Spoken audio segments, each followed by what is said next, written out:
Let's bring in Ken Abramowitz. He's the chairperson of the American Friends of Likud. Ken, how unusual, in your estimation, are these developments along Israel's northern border?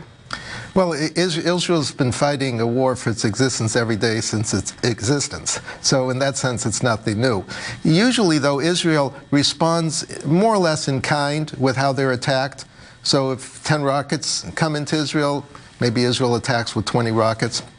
This would be disproportionate response, which is not typical of Israel, but it's a welcome development. I'm glad they finally figured it out. Is it possible that it's a welcome development to Israel militarily that Iran actually fired these projectiles, because it then essentially gave them cover, gave Israel cover to go in and hit 50 different targets that I'm sure they've been looking at for the last year?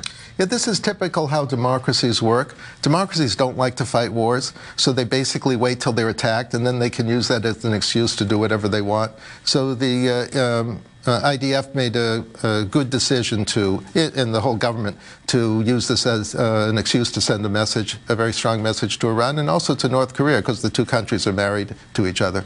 Now, this is a fight between Israel and Iran, but it seems that Russia is the key player here. Well, it's bigger than that. It's a battle for Western civilization. Oh, okay. Iran's trying to destroy Western civilization. Israel is the eastern border of Western civilization, trying to save Western civilization. Russia's sort of in the middle, 1 foot in Western civilization, 1 foot out, and trying to decide. But it's very important development that Russia did not stop Israel. But they're also not checking Iran. They're not saying, Iran, get out of Syria. No, but Israel has many times told Iran, get out of Syria. And my guess is, Russia has told them, we're not going to defend you if you want to invade southern Syria and use it as a base against Israel. So Iran knew what it was doing, and Israel had to send a message because Iran wasn't getting the message. To Shana's point, though, in terms of Russia's pushing of Syria and Iran, it does seem like Israel went to great lengths to try to keep the Russians in the loop. They apparently activated some communication to let the Russians know that this was coming and did not go after any targets where it seems like Russians might have been there. So clearly, I mean, there is a relationship between Russia and Israel, even if it's somewhat modified. Well, you're making a very good point. This is a very important development.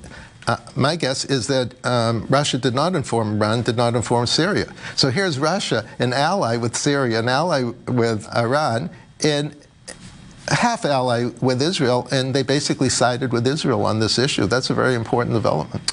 Now, when I lived in Israel for a couple of years, there was always this sense that when the weather gets hot, war breaks out. And we're approaching summertime now. Are you concerned that war actually may break out?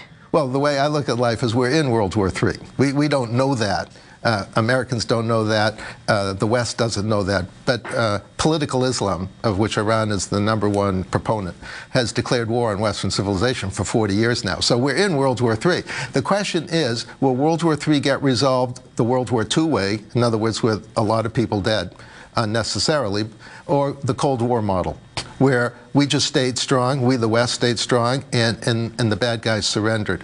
I'm hoping that we go the Cold War model, where we don't have fighting like this every single night, but just Israel, America, the West stays strong, and the bad guys, in this example Iran and North Korea, surrender. But it's not just the political West, right? I mean, you've got Saudi Arabia, Bahrain, some Sunni Arab countries that are supporting Israel that also do not like what Iran is up to. Well, if the West stays strong, then other countries who are not normally part of the West, like you were talking about, some of the Arab countries, in the last 2 years, I visited Morocco, Egypt, in the Emirates. They want to join Western civilization. There's a change going on. There's a change going on in Saudi Arabia. So my feeling is, if we stay strong, we can get countries to join the West, even though they're not traditionally part of the West. But the West is pretty fractured. We're seeing this with the Iran deal. A couple European countries are staying in the deal while the U.S. just pulled out.